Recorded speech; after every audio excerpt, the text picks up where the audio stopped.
समय की बात है, किसी गांव में एक साधु रहता था। वह भगवान का बहुत बड़ा भक्त था और निरंतर एक पेड़ के नीचे बैठकर तपस्या किया करता था। उसका भगवान पर अटूट विश्वास था और गांव वाले भी उसकी इज्जत करते थे। एक बार गांव में बहुत भीषण बाढ़ आ गई। चारों तरफ पानी ही पानी दिखाई देने लगा। सभी लोग अपनी जान बचाने के लिए ऊंचे स्थानों की तरफ बढ़ने लगे। जब लोगों ने देखा कि साधु महाराज अभी भी पेड़ के नीचे बैठे भगवान का नाम जप रहे हैं तो उन्हें ये जगह छोड़ने की सलाह दी। पर साधु ने कहा, तुम लोग अपनी जान बचाओ, मुझे तो मेरा भगवान बचाएगा। धीरे धीरे पानी का स्तर बढ़ता गया और पानी साधु के कमर तक आ पहुंचा। इतने में वहां से एक नाव गुजरी। मल्लाह ने कहा, हे साधु महाराज, आप इस नाव पर सवार हो जाएं, मैं आपको सुरक्षित स्थान तक पहुंचा दूंगा। नहीं, मुझे तुम्हारी मदद की आवश्यकता नहीं है, मुझे तो मेरा भगवान बचाएगा, साधु ने उत्तर दिया। नाव वाला चुपचाप वहां से चला गया। कुछ देर बाद बाढ़ और प्रचंड हो गई। साधु ने पेड़ पर चढ़ना उचित समझा और वहां बैठकर ईश्वर को याद करने लगा। तभी अचानक उन्हें गड़गड़ाहट की आवाज सुनाई दी। एक हेलीकॉप्टर उनकी मदद के लिए आ पहुंचा। बचाव दल ने एक रस्सी लटकाई और साधु को उसे जोर से पकड़ने का आग्रह किया, पर साधु फिर बोला, मैं इसे नहीं पकड़ूंगा, मुझे तो मेरा भगवान बचाएगा।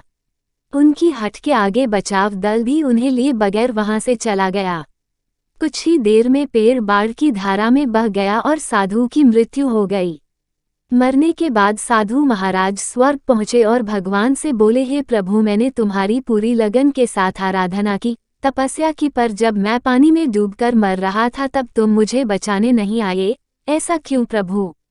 भगवान बोले, हे साधु महात्मा, मैं तुम्हारी रक्षा करने एक नहीं बल्कि 3 बार आया।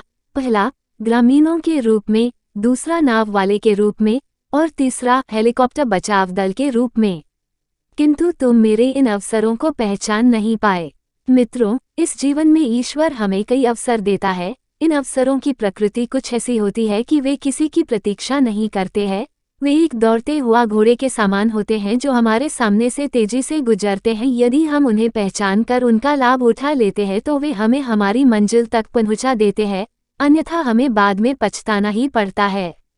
एक बार की बात है कि एक समृद्ध व्यापारी, जो सदैव अपने गुरु से परामर्श करके कुछ न कुछ सुकर्म किया करता था, गुरु से बोला, गुरुदेव, धनार्जन हेतु मैं अपना गांव पीछे जरूर छोड़ आया हूँ, पर हर समय मुझे लगता रहता है कि वहां पर एक ऐसा देवालय बनाया जाए जिसमें देवपूजन के साथ साथ भोजन की भी व्यवस्था हो, अच्छे संस्कारों से लोगों को सुसंस्कृत किया जाए, अशरण को शरण मिले, वस्त्रहीन का तन ढके, रोगियों को दवा और चिकित्सा मिले, बच्चे अपने धर्म के वास्तविक स्वरूप से अवगत हो सके। सुनते ही गुरु प्रसन्नतापूर्वक बोले, केवल गांव में ही क्यों, तुम ऐसा ही एक मंदिर अपने इस नगर में भी बनवाओ। व्यापारी को सुझाव पसंद आया और उसने 2 मंदिर, एक अपने गांव और दूसरा अपने नगर में, जहां वह अपने परिवार के साथ रहता था, बनवा दिए। दोनों देवालय शीघ्र ही लोगों की श्रद्धा के केंद्र बन गए। लेकिन कुछ दिन ही बीते थे कि व्यापारी ने देखा कि नगर के लोग गांव के मंदिर में आने लगे हैं, जबकि वहां पहुंचने का रास्ता काफी कठिन है। उसकी समझ में नहीं आ रहा था कि ऐसा क्यों हो रहा है।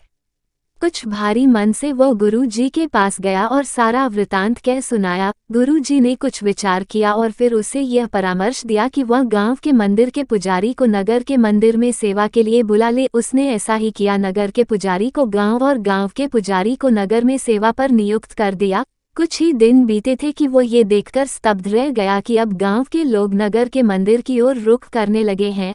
अब तो उसे हैरानी के साथ साथ परेशानी भी अनुभव होने लगी। बिना एक क्षण की देरी के वो गुरुजी के पास जाकर हाथ जोड़कर कहने लगा, आपकी आज्ञानुसार मैंने दोनों पुजारियों का स्थानांतरण किया, लेकिन समस्या तो पहले से भी गंभीर हो चली है कि अब तो मेरे गांव के परिचित और परिजन कष्ट सहकर और किराया भाड़ा खर्च करके नगर के देवालय में आने लगे हैं। मुझसे यह नहीं देखा जाता।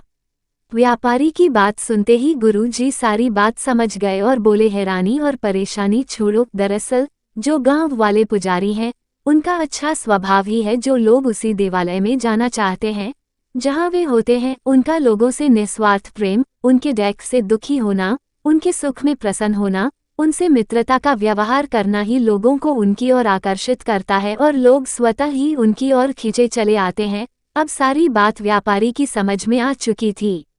मित्रों, हमें भी यह बात अच्छे से समझनी चाहिए कि हमारा व्यक्तित्व हमारे बाहरी रंग रूप से नहीं, हमारे व्यवहार से निर्धारित होता है। बिल्कुल एक समान ज्ञान और वेशभूषा वाले दो पुजारियों में लोग कष्ट सहकर भी उसी के पास गए जो अधिक संवेदनशील और व्यवहारी था। इसी तरह हम चाहे जिस कार्य क्षेत्र से जुड़े हों, हमारी सफलता में हमारे व्यवहार का बहुत बड़ा योगदान होता है। हम सभी को इस परम सत्य का बोध होना चाहिए कि इस धरती पर मात्र अपने लिए ही नहीं आए हैं। हमें अपने सुख दुख की चिंता के साथ साथ दूसरों के दुख सुख को जरूर बांटना चाहिए, उनसे मित्रतापूर्ण व्यवहार करना चाहिए ताकि हम जहां पर उपस्थित हों वहां पर स्वतः ही एक अच्छा वातावरण बना रहे और सकारात्मकता की तरंगों से हमारा जीवन सागर लहलहाता रहे।